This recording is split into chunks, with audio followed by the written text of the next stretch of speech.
How's it going, everyone? NovaTheNautical here, and today I wanted to introduce myself in my first official video. I'll be talking about the namesake of this channel, Nova.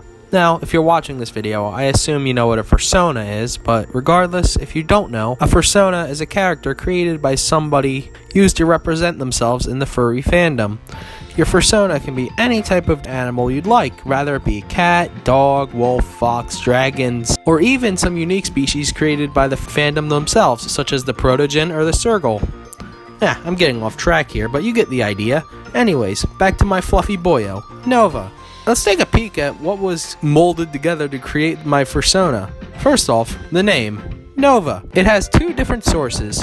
The first coming from an old MMORPG called Toontown Online, where I named my toon, or character in the game, Supernova. Another more relevant source from the name comes from one of my personal favorite hobbies with cars, especially from the muscle car era of the 1960s and 70s. One of my favorites from the era being the Chevrolet Nova, hence the name of my Fursona, Nova.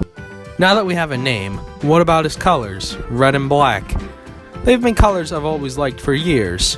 Regardless, another huge inspiration for the color palette of red and black, besides my personal preference, is definitely red and black becoming the core colors of one of my favorite video games of all time, Persona 5. Heck, I even took some inspiration up for Nova's design from the Persona 5 protagonist's appearance in-game. Seriously, if you haven't played this game and own a PlayStation 4, play it. It's an absolute masterpiece. The final reason I chose red and black as the color source comes from those colors being the standard livery on the British rail locomotives of the 1940s, 50s, and 60s. I've always had a fascination for old steam trains, and it may or may not have stemmed from this blue little bugger. Now, onto the species, Kulf. You may be asking, what is that? Well, it's a mix between a cat and a wolf, similar to a fulf, which is a fox and a wolf combo, if you didn't know. But it's slightly different.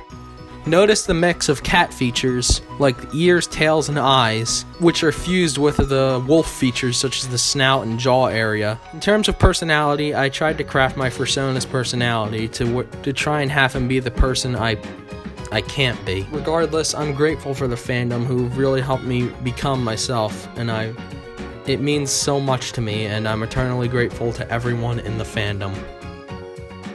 Regardless, it's alright to get creative with your Fursona. It's actually preferred to do that. Make it hit home and relate to yourself. There are several ways to make your Fursona unique, and if you need advice, there are several great videos out there.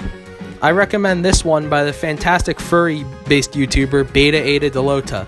Like, for real though, the wagon is adorable, and I want to give it a hug.